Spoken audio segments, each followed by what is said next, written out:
Hi, and welcome to Dear Abby. Here we talk about AI visibility and being human at work. I'm Abby Levitt, and I'm here to help.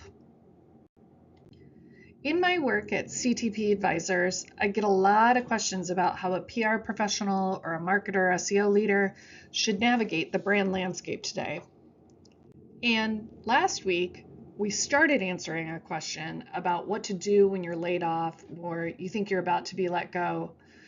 During that piece, we reviewed the quote-unquote brass tacks of it all, like ensuring benefit coverage, taking a deep breath before diving into the job search, etc. We did not get into the second part of this question because it's a very big question. And it's one that I have heard from every pocket of my life, my professional heroes, family members, friends, neighbors. I have had this same question in my own brain. It's really, really easy to feel unmoored when you don't have a W-2. And I don't think I'm alone in thinking about this. There's this recent trend of companies posting employee childhood photos, and I think it's a sign that we're collectively kind of thinking about all of this. This image here is one that I just made up. I don't want to call any company out on the carpet for doing this, because this trend is eliciting a lot of feelings from me. Generally, it's some kid that's dressed up on like Halloween with a cape or something, and it's like, hey, this is the person that does your billing. Anyway, here you can see me on vacation, my younger brother, my dad, taking a little break, and I'm saying, here's our hostess out in the market. Anyway, this trend kind of splits me in half, because on one hand, I love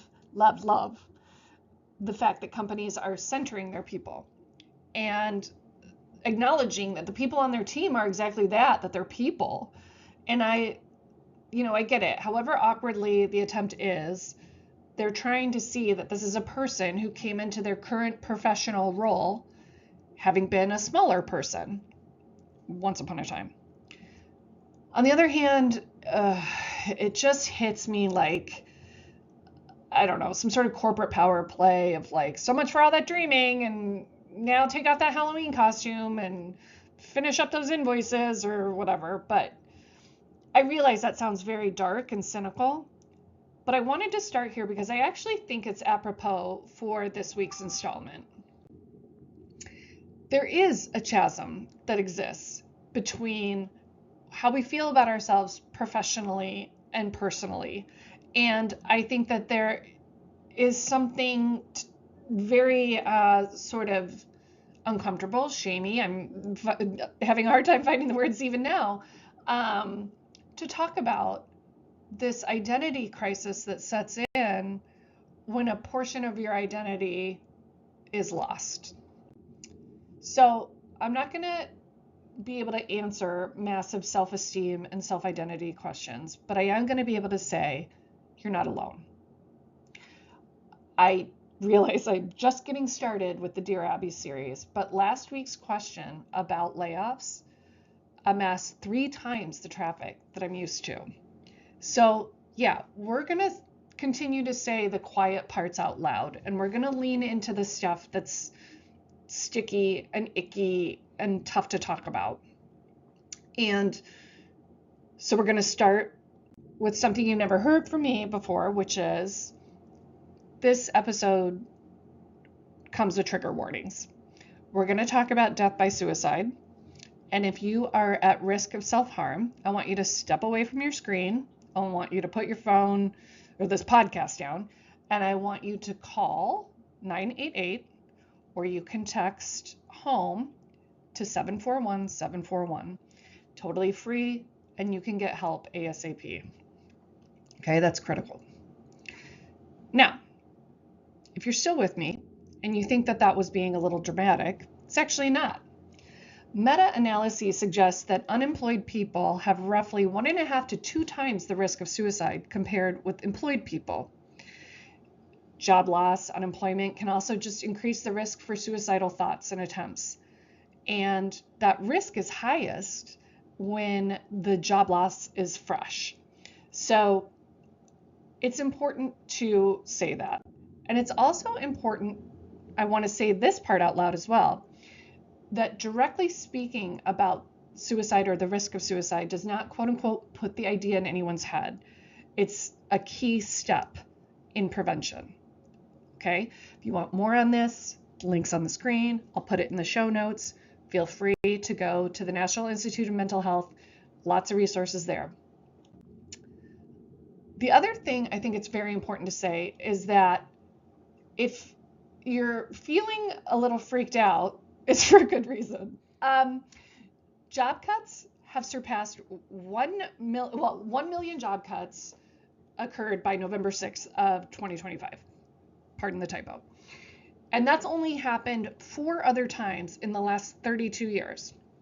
2001, when the dot-com bubble burst, 2008, 2009, which was the Great Recession, and 2020, when the COVID pandemic struck. So we see this headline in November. Then in December, we see Omnicom lays off 4,000 employees, and they announced that an additional 10,000 will be impacted by sell-offs. And then just last week, Adweek published this headline: 65% of marketing jobs may not survive AI. And on Friday, we were all treated to this jewel from USA Today, a mass layoff tracker, not a job tracker, a layoff tracker. And so the facts are there, the stats are there. It is eyebrow raising, to say the least. So what do you do if you're in this situation? You're dealing with a job loss or a loss of self-identity. You might be feeling trapped or despair because of the financial shock of it all. You really might be feeling some level of shame or perceived failure and withdrawing from friends, family, and loved ones. And that could lead to a lot of other things, disconnection to your daily structure, or certainly less contact with coworkers because you don't have them anymore. And, you might have a reduced access to care because you have lost your insurance benefits, which we covered last week. This can all, in aggregate, this can lead to a lot of potential issues, like a potential for untreated depression or substance abuse, things like that. So if you're in this situation, you might want to know, okay, what helps? And again, I am not a doctor. I am not a lawyer. I am a human being just like you, who has gone through some things, is going through some things, and is figuring things out. So I think the first and most important thing to say is it's important that we normalize these conversations. You're not a failure. This is a stressor, absolutely. You're not imagining things. We've already gone over all the facts and figures that make this real. You're not a failure. And it's really important to remember some basics about how critical getting in a routine is, ensuring you're getting healthy sleep, ensuring you're exercising. Those are very, very powerful components of helping yourself out. And please, please, please don't wait to talk to somebody. You don't have to be in a state of crisis to reach out to somebody and bend somebody's ear if you need some support. So if you have a friend or a loved one who's going through this, I have assembled here 3 key things that you can do.